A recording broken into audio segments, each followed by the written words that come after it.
All right. So in the last class, we got to hear from some of you your reflections on Narada Bhakti Sutras.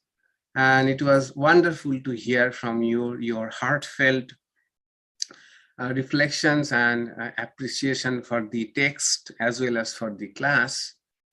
Wonderful. We have today Paul and Linda, who could not share last time their reflections on Narada Bhakti Sutra. So they will begin the class today by sharing their reflections. And if anyone else who could not in our last class, they also are welcome to share their views or what they felt about Narada Bhakti Sutras. Okay, you are welcome to. So Paul and Linda, please go ahead. Oh, I have to let you unmute yourself. Okay. Okay, please, yes. Okay, so we missed the class where we shared the 5 questions. So I had emailed Swami my answers to the 5 questions. So I'll just read that. The first question was ideas that have stuck with you. According to Narada, Bhakti is its own fruit. That is aphorism number 30. This concept recurs throughout the sutras. For example, aphorisms 25 and 26 say that Bhakti is superior to other paths because it is its own fruit or goal. This recalls the concepts of Vaidhi Bhakti and Para Bhakti introduced in class 3, where Vaidhi Bhakti is prescriptive, that is, the sadhana or path, and Para Bhakti is the supreme state or goal of the practice. In the class summary for aphorisms 25 and 26, Swami Isha writes, Para Bhakti is not exactly the fruit of Bhakti because Para Bhakti is not altogether different from Apara Bhakti. The difference is in degree, not in kind. This understanding of the path and the goal being the same reminds me of activities such as hiking or practicing some athletic skill or musical ability. In those examples, the goal, reaching a mountaintop or winning a competition or performing a concert, is a kind of ecstatic fulfillment. But all the effort leading up to that point has its own value, with many ecstasies along the way. In fact, even if one never reaches the ultimate goal, the activity is nevertheless rewarding in its own right. The difference is in degree, not in kind. 2. Ideas that have enriched your spiritual life. Aphorism 4. After attaining bhakti, one becomes accomplished, becomes immortal, becomes satisfied. And the object is easier to attain through devotion than by other paths. Aphorism 58. These and similar aphorisms distinguish bhakti from the other paths of yoga by appealing to what is personal or humane. Having studied Raja Yoga and Jnana Yoga before coming to Bhakti Yoga, a real eye-opener for me was the discovery that bhaktis have no interest in attaining nirvikalpa samadhi or jnana, because doing so would deprive them of God's company. Bhakti texts make it clear that one can have exalted spiritual experience while simultaneously participating in God's divine play. As a busy householder and a lover of this world, bhakti is a refreshing change of pace for me. 3. Ideas that have resonated with you. Bhakti, even though only one, manifests as 11 different forms. Aphorism 82. The aphorism lists the forms such as attachment to worship, attachment to divine forms, the various bhavas, etc. In my own path, I have experienced some passing moderate interest or manifestation of bhakti in those enumerated forms. If I were to read this as an exhaustive list, I would have to say bhakti is ultimately not for me. However, in the class discussion, Swami Isha clarified that the list is not necessarily exhaustive and mentioned attachment to God in the form of nature. In the following Sunday lecture, Swami mentioned Virata Bhakti and Vishvarupa Bhakti, which have to do with seeing God everywhere. This is something that resonates with my own personal experience more.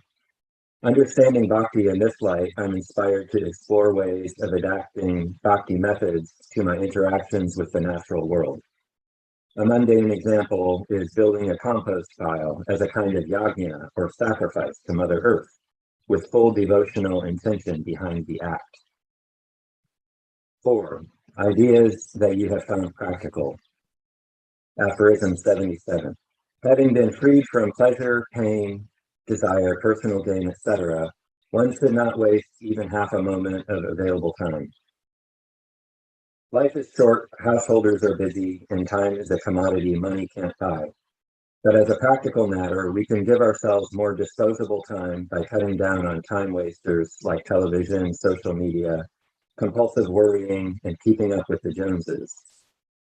The liberated time can then be devoted to activities prescribed by Vaidhi Bhakti, contemplating the scriptures, enjoying holy company, etc. Sometimes it's impossible to avoid activities that might seem like a waste of time, such as commuting, standing in line, or doing some boring chore. But if we reframe those compulsory time wasters as opportunities to chant mantras, even mentally, then no time is wasted from the perspective of Bhakti. And number 5, ideas you have questions about or you would like to challenge. Starting with aphorism 67, we read about the qualities of foremost devotees.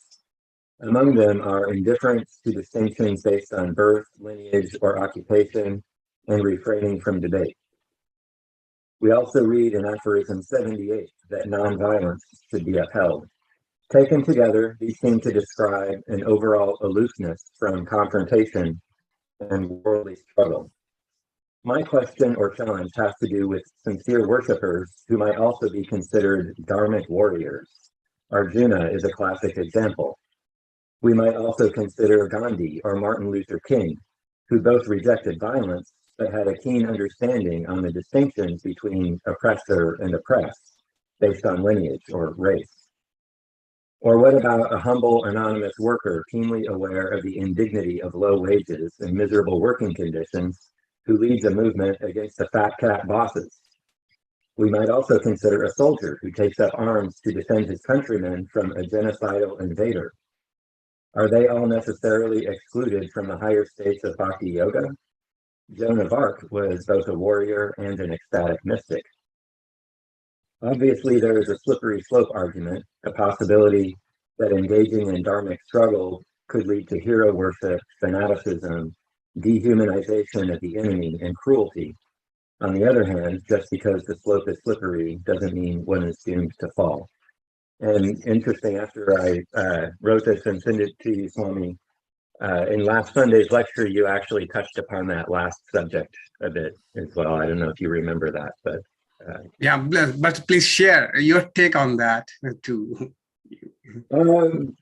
You said something to the extent that one need not disengage from the worldly struggle. However, it should be done in the spirit of karma yoga, in the sense of not being attached to the outcome, and or is a common sense.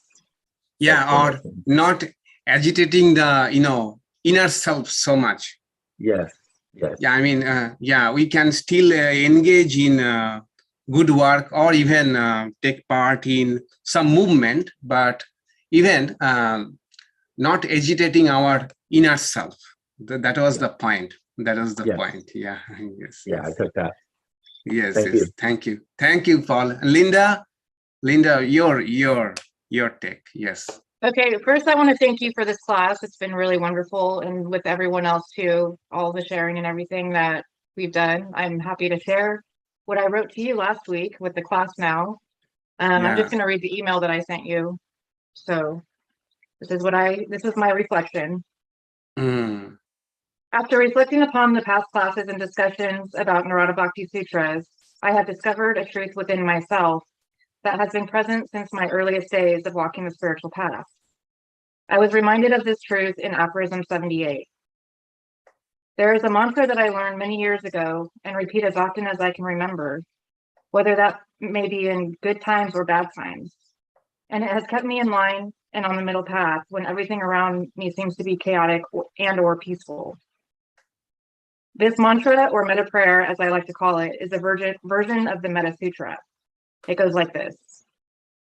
Let me be able and upright, straightforward and gentle in speech, humble and not conceited, contented and easily satisfied, unburdened with duties and frugal in my ways, peaceful and calm and wise and skillful, not prideful or demanding in nature. Let me not do the slightest thing the wise would later reprove. Om Shanti Shanti Shanti. I was reminded of this metta prayer and the profound importance it has had and still has in my life when we discussed aphorism 78. It reminds me to stay close to God, to always be in the presence of the Lord through right action and thought. This prayer and the virtues in aphorism 78 have made the suffering more tolerable and easier to understand. When following this path and these virtues, the internal darkness seems to be lifted because you are not in danger of upsetting the balance within that leads to a spiritual life in connection with God. Aphorism 78 says, quote, nonviolence, truthfulness, cleanliness, compassion, faith in spirituality, etc., are the virtues that should be upheld. The Buddha also says something similar when describing the Eightfold Path, which you briefly talked about in your Sunday lecture as well. The Eightfold Path is described as saying, 1, correct view, an accurate understanding of the nature of things, specifically the Four Noble Truths, which are as follows, but I think we know what those are. I'm not going to go into that. 2, correct intention, avoiding thoughts of attachment, hatred, and harmful intent. Correct speech, refraining from verbal misdeeds such as lying, divisive speech, harsh speech, and senseless speech. 4, correct action, refraining from physical misdeeds. 5, correct livelihood. 6, correct effort, which is abandoning negative states that have already arisen, preventing negative states that have yet to arise, and sustaining positive states that have already arisen. 7, correct mindfulness, awareness of body, feelings, thought, and phenomena. And 8, correct concentration, single-mindedness. The Eightfold Path was my first encounter with spiritual virtues that I took to heart and have practiced to the best of my ability for many years and still practice to this day. When we were discussing aphorism 78, it occurred to me that by practicing these virtues to the point of solidifying them within myself, I have been getting closer and closer to God all this time. I'm not quite sure I knew that yet. If I am not practicing these virtues or slip up and forget in times of great stress or even great joy, that is okay, because as soon as you get back to making these virtues true in you, there's no wrongdoing in the eyes of the Lord, who is within your very own self. Practice makes perfect, and then it becomes second nature. Once you begin to realize that God is always there with you, then true bhakti begins. The love grows and peace blossoms within, no matter what may be happening on the outside. To me, these virtues are a way to always be in communication with God. These virtues also serve as an internal and external checking system. They keep you grounded and not forgetful. I resonate very much with these virtues in aphorism 78 and think they are important for us all. It's the path that, if followed, will lead you closer to bhakti. At least that has been the case for me. Thank you. So that was my... Thank you. Yes. It was quite, I would say, genius that, she took up aphorism 78 and how she connected with already what she had been practicing with the very much resonates. Thank you. Eightfold Path. Yes, thank you. And Paul's too, very authentic. I gave suggestions, 5 suggestions to inspire your thinking. He answered all of them. He's the one who answered all the questions. Yeah. Yes. That was the assignment. He said one or all. Yeah. I understand. I at the end I wrote any of these. Any of these are more than one of these, and you are the one. Yeah, so you were the one who did the assignment full. Okay. Arundhati, go ahead. Yeah.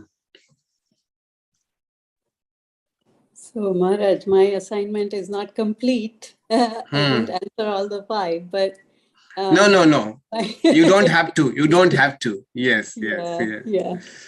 So, my main practice has been japa. And I think in Narada Bhakti Sutra, japa is not mentioned as such, but it comes under the smaranam, I guess. Yes. You can elaborate on that, but daily practice, whenever I have nothing else to do, or even when I'm doing daily chores that don't require too much attention, I practice japa. And at work, going from the office, walking to another place, even going to the bathroom, having lunch, whatever time I get, I practice japa. And also in the car, Swami thinks I do it when he's driving, but that's not the case. I practice japa even during driving. So that has been my main practice. And it is, I was kind of surprised it's not specifically mentioned in Narada Bhakti Sutra. But that was my take. And the goal I'm striving for is in Sutra number 6, Atma Ramo Bhavati. So not depending on anything external for happiness. And I'm hoping that japa will lead me there. Right. So here is the thing, why Narada did not mention japa. Okay. So japa as a spiritual practice was the contribution from Chaitanya Mahaprabhu. Okay, and Narada Bhakti Sutra is predates Chaitanya Mahaprabhu's time. Okay, so at that time, bhakti meant just thinking about God or remembrance of God or singing God's name. But japa, a mantra, a particular mantra, repeating a mantra, to the bhakti, in the bhakti practice, it became dominant from Chaitanya Mahaprabhu's time. That's why Narada, we don't find name of japa in Narada Bhakti Sutra. But japa can come under Shravana, Kirtana, Shravana and Kirtana, that can come under that. Yes. Anyone else would like to share their thoughts?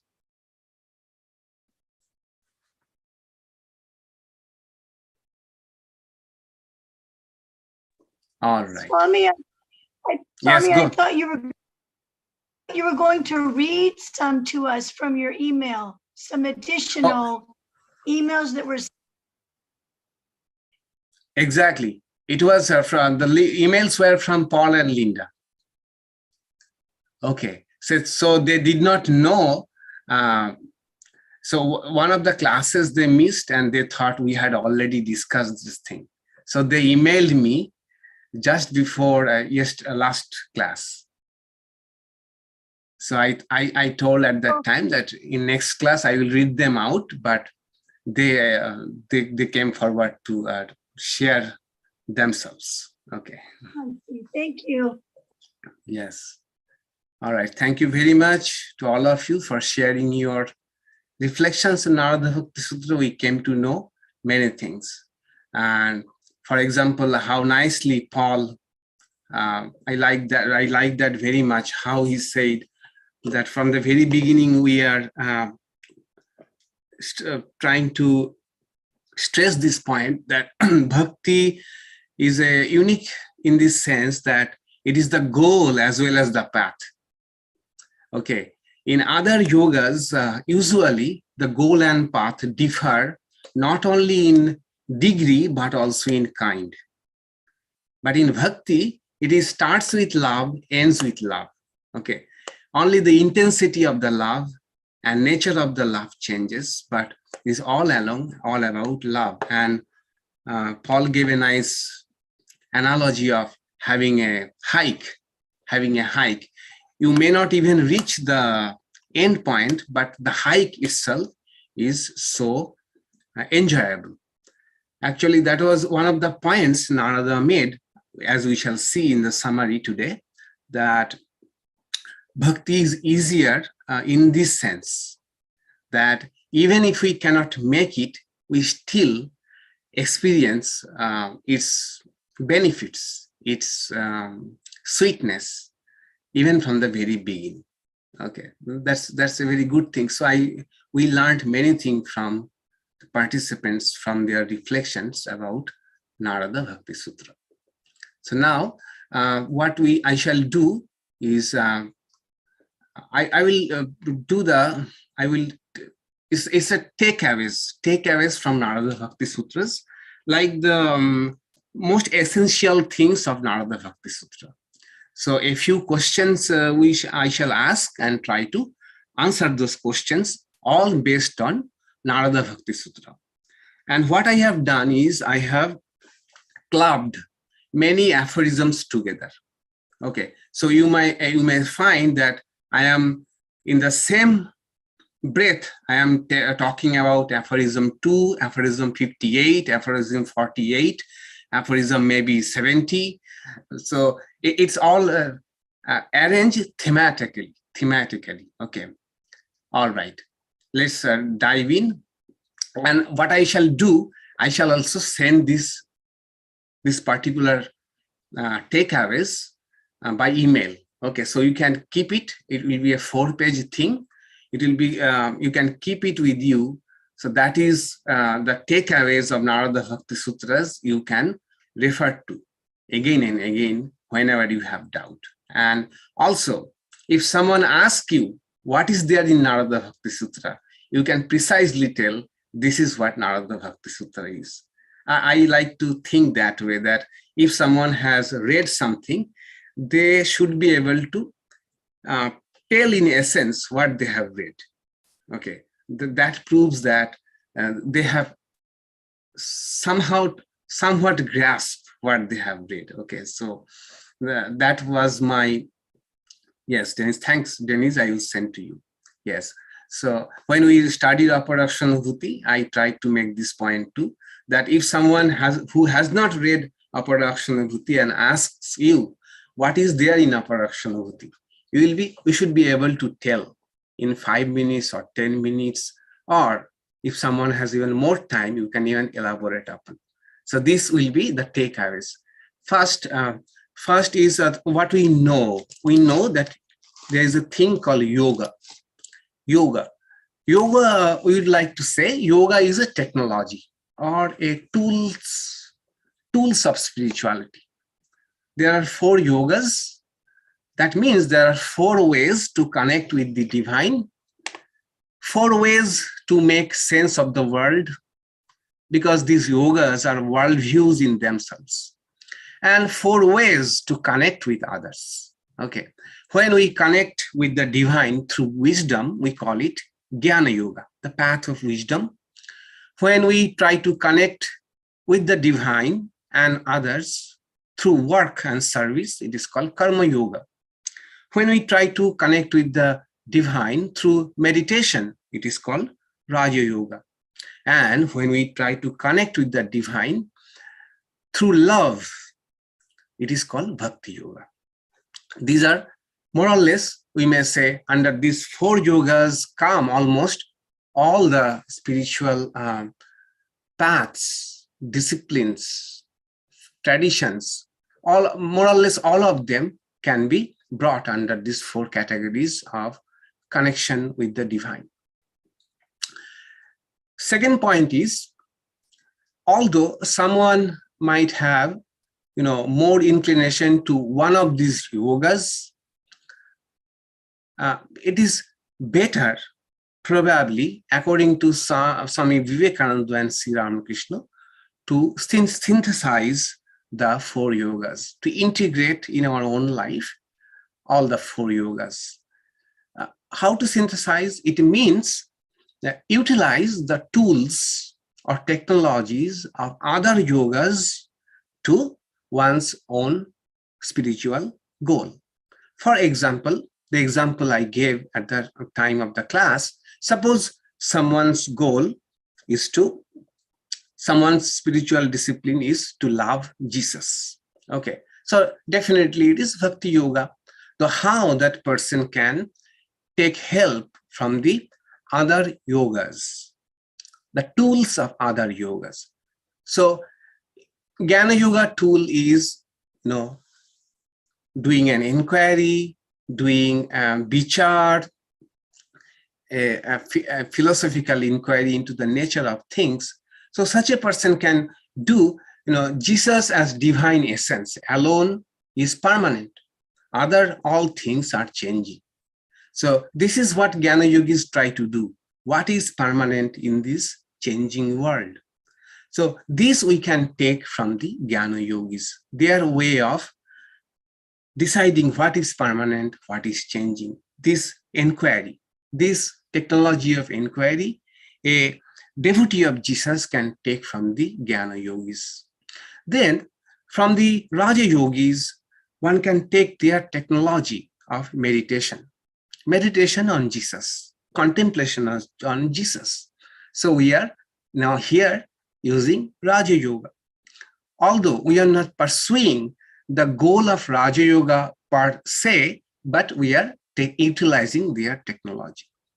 Then when I am doing work, I am thinking that I am working for Jesus and dedicating all the work to Jesus, and whatever result we are getting, whatever we are, the effects of our work, the results of our work, we are thinking that it is coming from Jesus alone. That is Karma Yoga. So a lover of Jesus can very fruitfully and beneficially can take the tools of other 4 yogas. Otherwise, there is a risk of the path becoming monotonous. The path might become monotonous. But since if someone integrates all the 4 yogas, then there will be so much of variety in the journey itself. And depending sometimes upon circumstances and moods, we may be inclined to one of these more than the other 3 yogas. So first was yoga, we know. Number 2, it is better to synthesize the yogas. One of these yogas is Bhakti Yoga. So dualistic Vedanta or Dvaita Vedanta is the science or worldview, and Bhakti Yoga is its technology. We know there are 2 things: science, the knowledge, the worldview, and its practical application is the technology. So dualistic Vedanta, that is Dvaita Vedanta, is the worldview, and Bhakti Yoga is its technology. Let's remember that. Third point is Narada Bhakti Sutras. Narada Bhakti Sutras, the text is very concise, clear, does not have much ambiguity. It records Narada's personal experience about bhakti. It's a wonderful guide to spiritual life, and it's very practical. Sutras, we noted, sutras means aphorism. They are short, pithy statements and connected to each other like a thread. Sutra also means thread. That is like a structured, like a garland. Throughout the garland, there is a thread. So also, these sutras are connected to one after the another. So that's why they are called sutra. I'm just summarizing because we saw in details what sutra really mean. And structure of the text is, it contains 84 aphorisms. Aphorism, more or less, aphorism 1 to 24 wants to give us an idea of what is bhakti. Aphorism 25th to 33rd, why the path of bhakti is superior or better. Aphorism 34 to 50 was how to cultivate and practice bhakti. Aphorism 51 to 66, what are the signs of true devotion? And aphorism 67 to 84, examples of great devotees and some other miscellaneous topics, as well as wrapping up the entire text. That was the structure of Narada Bhakti Sutras. We know it from the very beginning, the structure. Now, the question of questions, point number 4, what is bhakti? Bhakti has come from the root, verbal root of bhaj, which means to love, to adore, to worship, to serve, to pursue. So the act of loving or the practice of loving is called bhakti. Therefore, there are two types of bhakti. Point 5, two types of bhakti. One is bhakti, which is the goal. That is the spontaneous love for God. When the love for God is spontaneous, and we see it in the life of some fortunate ones who have spontaneous love for God. It is called in Sanskrit para bhakti. Para means superior, para bhakti. This is the goal of the path of bhakti yoga. Second type of bhakti is called apara bhakti. That is inferior. Inferior in the sense it is not the goal, it is the path. It is prescriptive bhakti. It is bhakti yoga. It is cultivation of that love. It also goes by the name Gauni bhakti. Gauni in the sense secondary. Okay. Primary is having love for God. And the secondary one means, since we are not having that love, how we can practice that love. Act of loving, learning to love, that is apara bhakti, secondary bhakti, prescriptive bhakti, gauni bhakti. So two types of bhakti. One is bhakti as means and bhakti as goal. And as we noted, that bhakti as means and bhakti and as goal, they don't differ in kind, they differ in degree. Okay, to give one example, the path of Jnana Yoga, the path of Jnana Yoga is, practice is doing vichara. Shravana, listen, manana, do logical analysis, and nididhyasana, then contemplate on the truths you have learned. The goal is not inquiry. Goal is to find one's oneness with the entire universe. So the practice and the goal differ in degree, in kind. In kind, the path and the goal are not same. But in bhakti, it is, I have some amount of love. I am trying to cultivate that love. I am trying to increase that love or liking. And finally, the goal is to have a spontaneous love, which does not require any practice. Okay, so that is why this is the beauty of bhakti. Question 6, bhakti yoga is for whom? This question we saw, although it was not explicit in aphorism 1, but from aphorism 1, we could infer that bhakti yoga is for whom? One who wants to achieve spiritual fulfillment through devotion to God. One who has some degree of yearning to have vision of God or love of God, but wants to increase the yearning. They have some amount of, but they want to have increase that yearning and wants to realize that goal, wants to make God real for them, no longer an idea, it's reality for them. And those who want to know more about this path of bhakti, and those who want to have a roadmap of the bhakti yoga, for them is bhakti and study of Narada Bhakti Sutra. The seventh question is, what if bhakti is not natural to me? It does not come naturally to me. So the point will be, all of us have this faculty called feelings and emotion. Okay. So bhakti yoga is taking advantage of that faculty of feelings and emotion and love and heart. So if I am not utilizing bhakti yoga, then we are neglecting ignoring one very powerful faculty. It does not mean that I have to.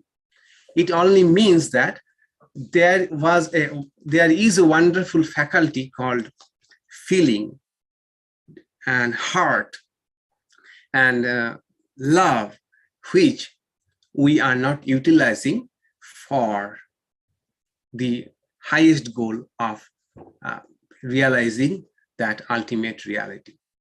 Secondly, even if bhakti is not natural to me, with practice, bhakti grows.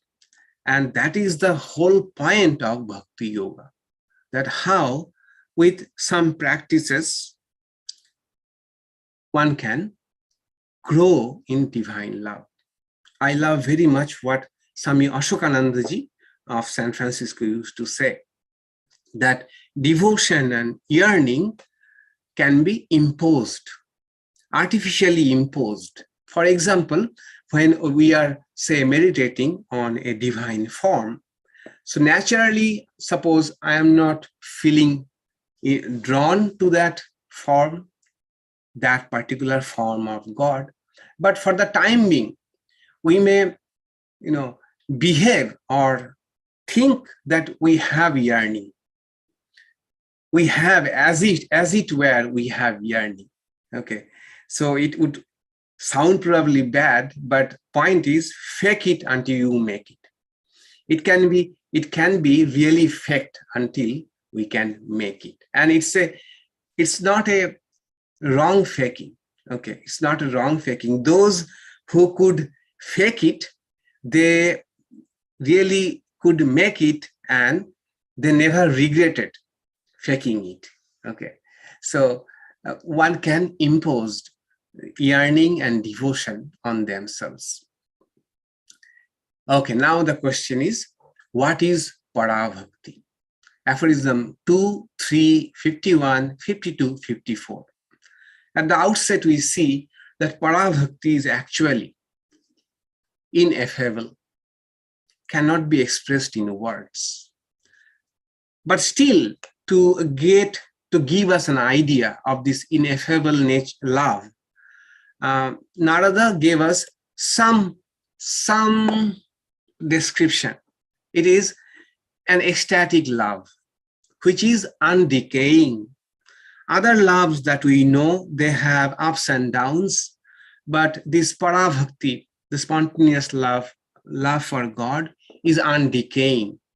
Then it is ever fresh. Never one feels bored with this love. Then it is limitless. There is no limit where this love can go to. It is also subtle.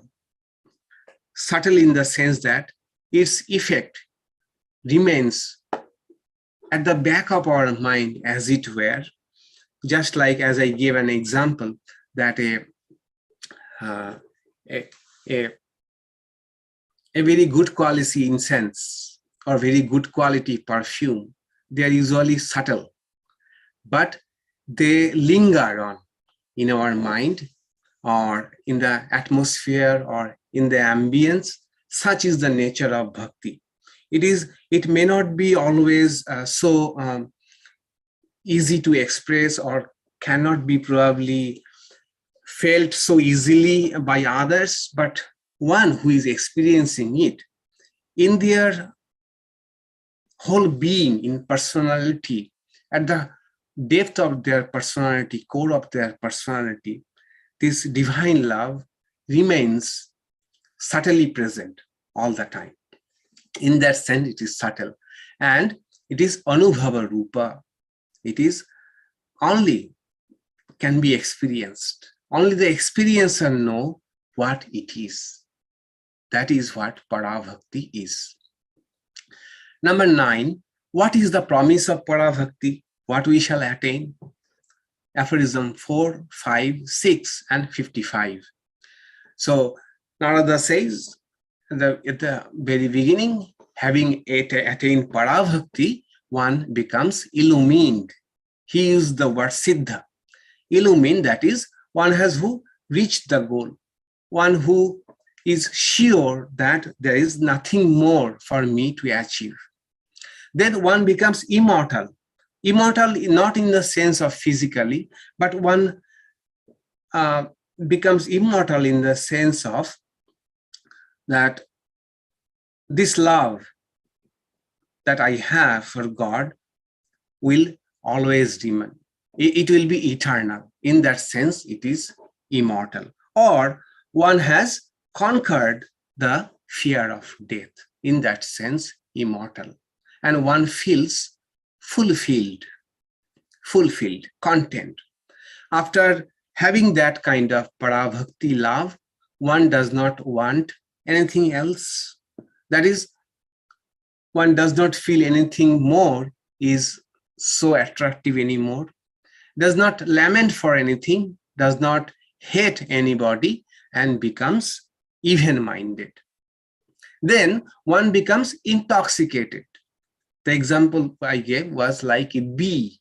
Like a bee, when a bee is sucking honey, it kind of has become intoxicated. So also this divine love makes people intoxicated. And at every stage, I gave the example of from the life of Sri Ramakrishna, what we see, that it appeared that he is a drunkard when he is in that ecstatic mood. He even said, am I drunk? Why I am so unstable? Am I drunk? Then Holy Mother said, no, you have. Yes, you are drunk. You have drunk the nectar of Mother Kali. Okay. So intoxicated. Then one becomes still. Still means internally. Internally, that is, their mind becomes very stable. So nothing, as it were, can shake them internally. And they are absorbed in the bliss of that love. Absorbed. Matta bhavati.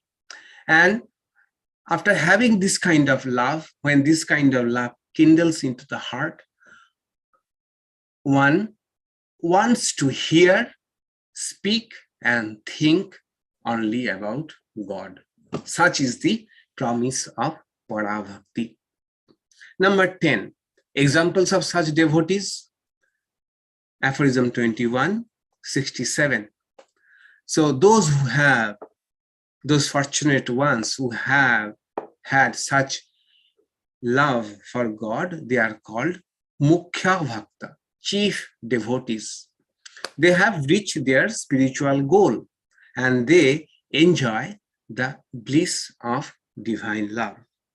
Narada gave one example. What is the example? What example Narada gave?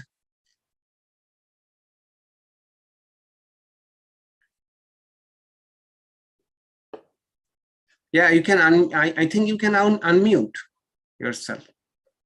Can't you? Allow participation. Oh, yes. Now, yes, go ahead. Gopis. Yes, thank you. The milkmaids of Vrindavan. But we also saw there are so many other examples in all faith traditions, like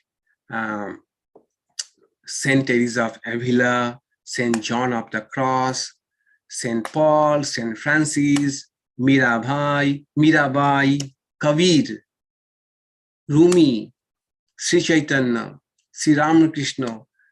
These are all examples of such people who had that kind of parabhakti.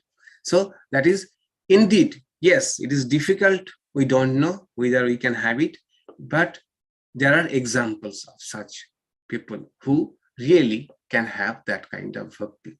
And when we read the life of another important thing, when we read the life of this type of devotees who had that parabhakti, it inspires us.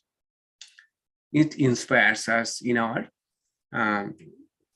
bhakti practices that it is possible. Even, in fact, reading their life is itself is a spiritual practice. Those who have attained that stage, reading their life and imagining what kind of state they were enjoying, that itself is a guide, or itself is a drive for our spiritual path. For us, for the spiritual journey, we need a lot of motivation, because it is simple thing. What we are aspiring for is spirit, which we are not at this moment seeing, touching, which is not real to us. Okay, so for this journey, we need lot of gas fields, lot of momentum and lot of energy and drive and inspiration. And reading the life of these people are like keeping ourselves motivated to take the journey. So such is the beauty of the such devotee, life of such devotees, example of such devotees. Point 11, what is apara bhakti? So apara bhakti means cultivation of divine love through spiritual practices. And this is also called bhakti yoga. When we say bhakti yoga, we mean the path which culminates into this para bhakti, or spontaneous love for God. The goal of bhakti yoga or apara bhakti is threefold. If we see psychologically, the goal is threefold. One is first to create a liking for God's name and form, or some idea, liking for some divine idea, name, form, or idea, quality. Second is transforming the liking into love. And finally, creating an intimate relationship with God. That is the three phases, three stages of bhakti yoga or apara bhakti. Now, what are the bhakti practices? What are the practices of apara bhakti? Aphorism 16, 17, 34, 35, 36, 38, 39, 46, 47, 48. So what we see is nine practices. Okay. First is acquiring and preserving of objects take our time and energy. Can we reduce them? Can we simplify our life so that we have more time and energy for spiritual practices? That was called Vishaya Tyaga. Number 2 practice was, can we avoid having strong likes and dislikes? Because strong likes and dislikes upset our mind. and which is not beneficial for not only for spiritual practice, not for any practice. So that is called Sangha Tyaga. Third practice was puja. Puja could be a simple worship of an image, or ritualistic, elaborate worship of an image, or even mental worship, mentally worshipping the deity. And with any puja, two things are common. One is a sense of reverence and a sense of offering. With this, a connecting with the divine, that is called puja. Fourth, can we be more regular and consistent in our spiritual practices? That Narada called as Abhyavrita Bhajana. Abhyavrita Bhajana. Number 5, can we spend more time in spiritual practices such as reading holy books, listening to holy talks, singing, chanting divine name? Narada said that this is called Shravana Kirtana. Shravana Kirtana. It includes, it includes reading the life stories of divine incarnations or great devotees of God. This also comes under Shravana and Kirtana. The psychology is simple. We love to talk and think about people we love. Familiarity is a great factor for our liking someone. So by narrating, listening, reading the stories of divine play, we start developing love for them.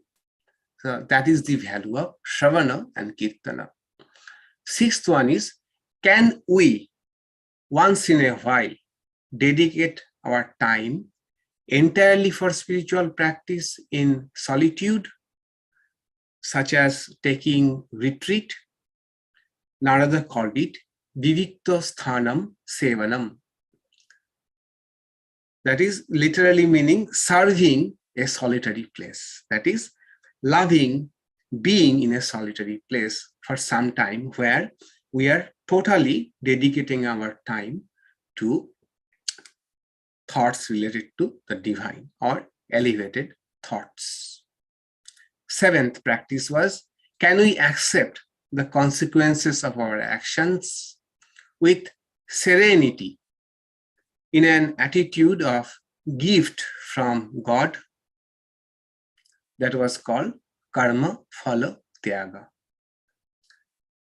Eighth, can we remember God once in a while amid our activities? That is Karma Sannyasa.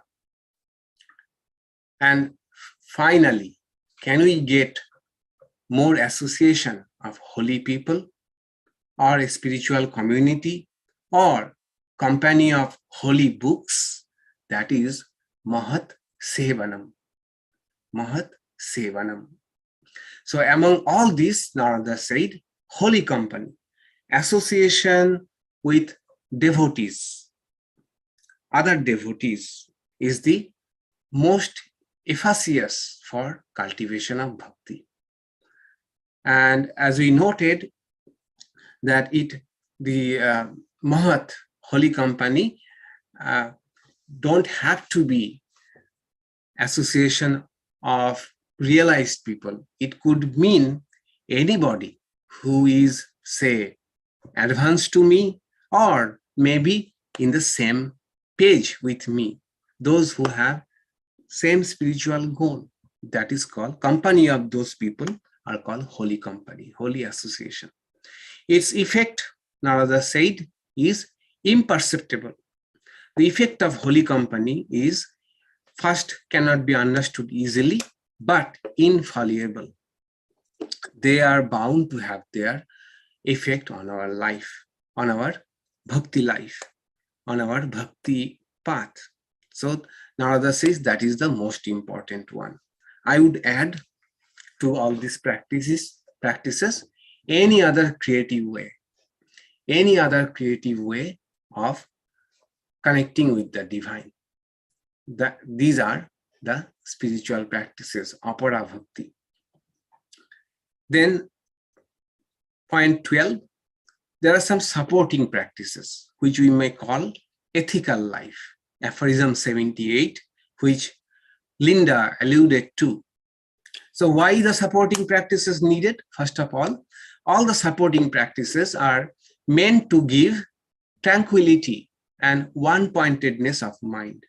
With such a tranquil mind and one-pointed mind, spiritual practice becomes much more beneficial. So Narada also points out some virtues that should be upheld by devotees. Non-violence, ahimsa, truthfulness, satya, cleanliness, shaucha, that is external, not only physical cleanliness, but internal, that is mentally. Mentally, am I clean? Am I transparent?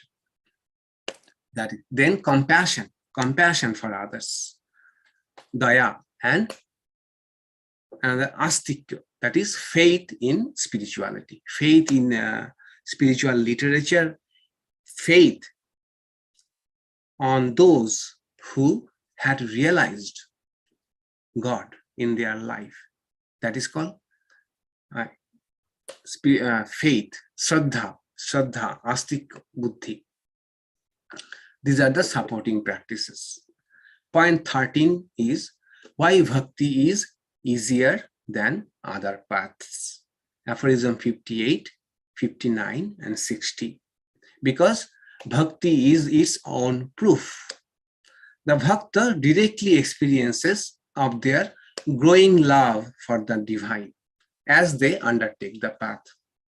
They experiences the increasing peace and bliss in their life, resulting from that sweetness of bhakti. So when they experience this in their own lifetime, this encourages the bhakta to continue the journey. In that way, bhakti is easier and better than other paths. And again, bhakti does not require a radical shift in our outlook. For path of Jnana Yoga or wisdom, it asks us to radically shift our outlook or worldview. But bhakti is a gradual and sweet cultivation of our feeling towards, say, an image we love, a picture we love, an idea we love, such as Paul alluded to, that God is present in the entire creation, Vishwarupa Bhakti. Okay, so I already appreciate this idea and I cultivate this feeling. For this, I don't have to change my way of thinking, my cognition, something which is real to some extent to me, already real to me. This love for seeing God in nature, this is appealing to me. It is to some extent real to me. So I cultivate this practice. And as I cultivate this practice, the more and more that love becomes steady and stronger. That is why bhakti is easier than other paths. But at the same time, we caveat that it is may not be for all, may not be all may not be, may not be easier for all. Okay, so some might feel other paths easier than bhakti. Okay, just like, if had it been a meetings of mathematicians, they would say, oh, mathematics is so easy.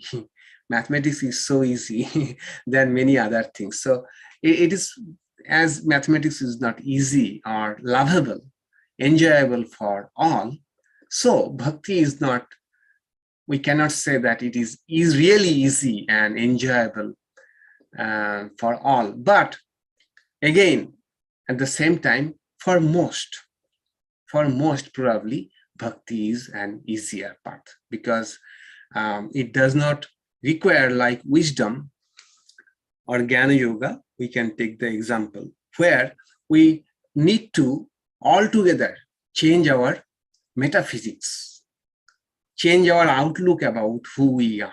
Bhakti does not ask us to do that, any of this. Okay, so that's why probably Bhakti would be easier for many. Finally, point 14, Bhakti is having a personal relationship with God. Aphorism 82. So Bhakti develops and culminates into a personal, intimate relationship with God. In fact, the Bhakti Yoga, path of Bhakti, all the practices are meant to foster a personal, intimate relationship with God.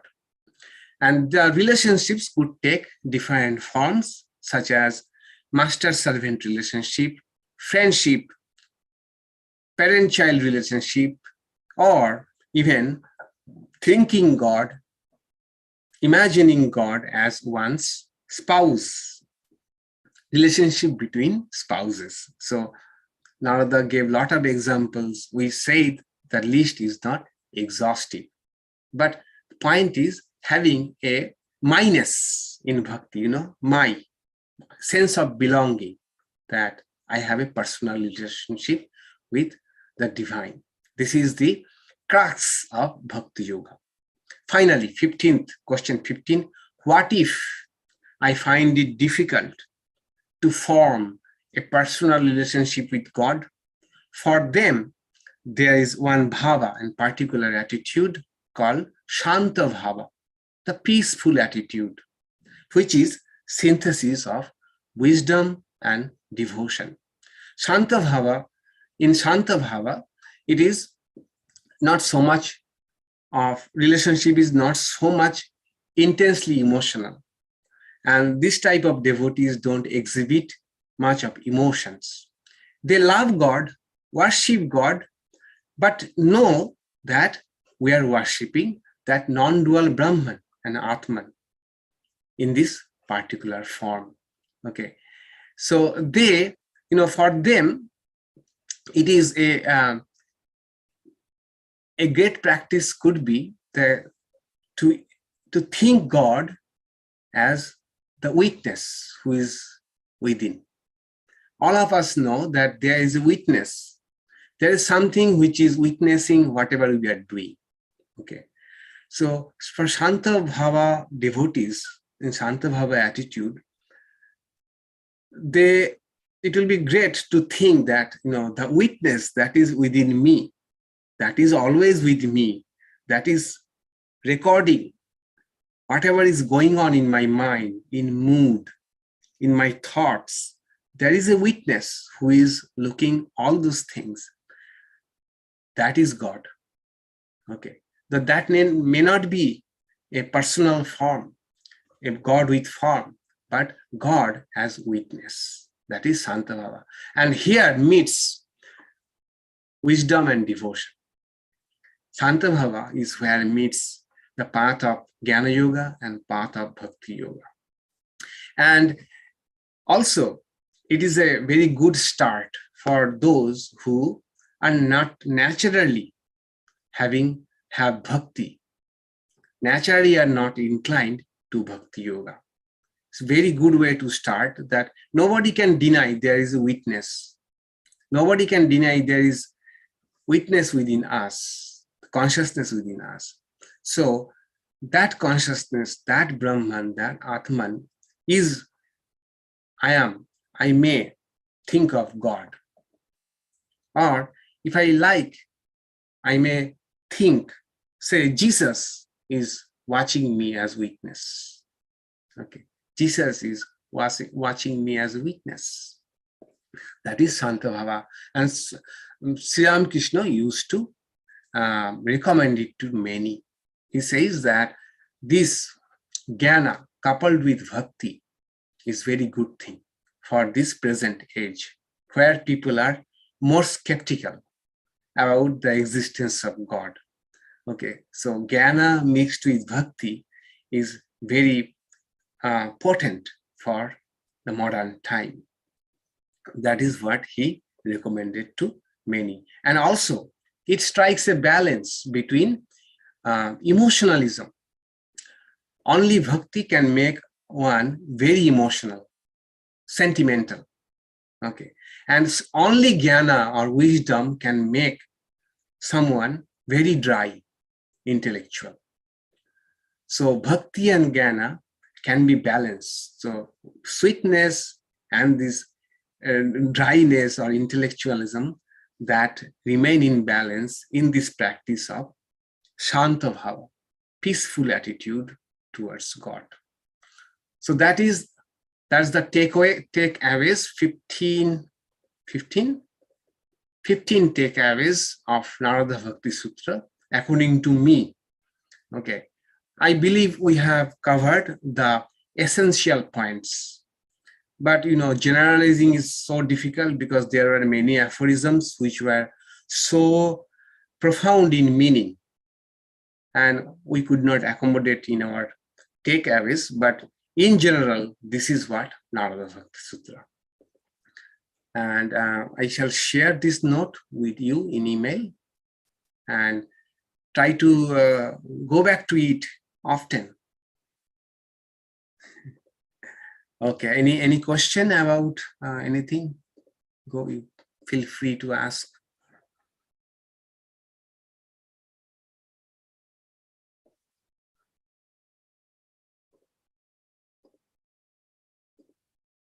Yeah, unmute and yes.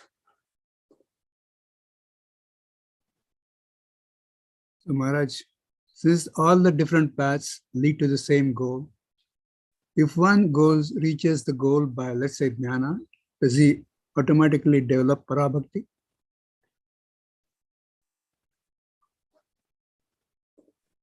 Not necessarily. Not necessarily. So all reaches same goal, not in the sense of there is one reality which is infinite, which can be reached through different paths, but the experience could be different. Okay, experience could be different. This we have to remember. Although the same reality, the experience, I would say the experience may not be different, but one thing is sure about the experience, the ultimate experience, that it is ineffable. And it's ineffable, and when we want to describe the experience of the ultimate reality, we fall back upon the terms we know. Okay, so then we take help of the terms that was our path. Okay, so suppose I am following Buddhism. After experiencing that, I shall call it nirvana, because that is what I knew that nirvana would be like. Okay, so and suppose I am a bhakta, that ineffable experience, parabhakti, I will call it parabhakti. I will call it parabhakti, but it's difficult to really, corroborate whether both are having same kind of experience. The problem is the ultimate experience is such a subtle thing that we don't remember what we are experiencing. We come back and say, we had something like this. That is why Narada could not define parabhakti. He ultimately, towards the end, he said, if you remember, muko asadanavat. It is like a mute person's desire or effort to explain what that person ate. That person ate something, and how does it taste? That mute person cannot say. It is like that. Okay. So the experience will be same or not, it can become very debatable. it could become very debatable. Thank you, Maharaj. Sure. Okay. How are we supposed to prevent strong concerns in things like climate change, which is a possible extinction event for sentient beings? What about the children and others who don't have a spiritual practice yet in this unstable environment? Yeah, right. As we say that dislike and strong dislike, there are differences. Okay, strong dislike is binding. Strong dislike is actually limitations. Strong dislike. Climate change is not at all likable thing. Okay, climate change is not a desirable thing. We should try to prevent it. But if we start strongly disliking it, what will happen, you know? What will happen? What happens actually is, if it is, any ideology, good, bad, when we start liking or disliking too much, there is a chance we start hating those who don't subscribe to that ideology. And it really is stressful, painful. That is no way freeing us, actually limiting us in solving the problem. Because to solve such a problem, actually we have to all come together. Okay, so yes, we can all be, vocal about climate change, and we should do whatever we can do in our individual level and collective level. But is it riling me up? If it is riling me up, fine, good. You are still a good person. You are really a social worker, but it is not helpful for bhakti. Okay, it is not helpful for bhakti. Then if you say that, no, for me, being a fighter is more important for society, very good, but bhakti will be difficult for you. Okay, bhakti will be, you cannot have all. You cannot have all together. So Narada, when says ahimsa, non-violence, so non-violence as a support for bhakti. Okay, but at the same time, all these things can be done even being avoiding strong dislike. Okay, strong dislike. Moderation.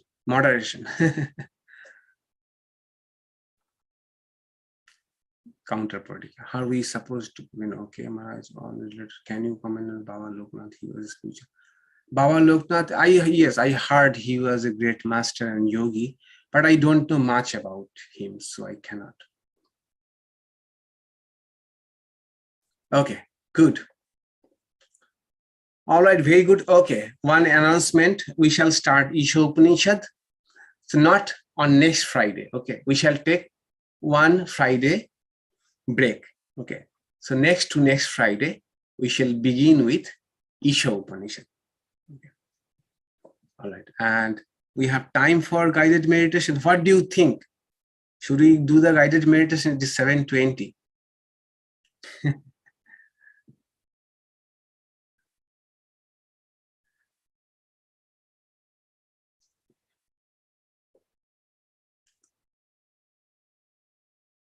Okay, all right. So we shall do a short guided meditation, maybe 20 minutes, okay? And after a break of 1 minute, huh?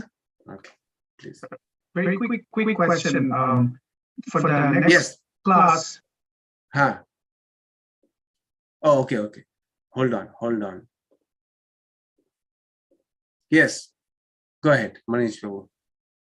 Sorry, I'll make it very quick. The next class, will you be able to send the link to the book? I think you're going to use Swami Ishadhyanananda's translation of the Isha Upanishad, right? I found there is there are two, maybe there is a complete version and then abridged version. In the Vedanta, center in the Upper East Side, where actually Swami Ishadhyanananda's originated, where he was the minister. I think I ended up buying a book, a translation, but later on I realized it's called the abridged or compact version. It would be helpful if you include in the email the actual book. Okay, I'll do that. Okay. I'll do that. Thank you. Thank you. Yes.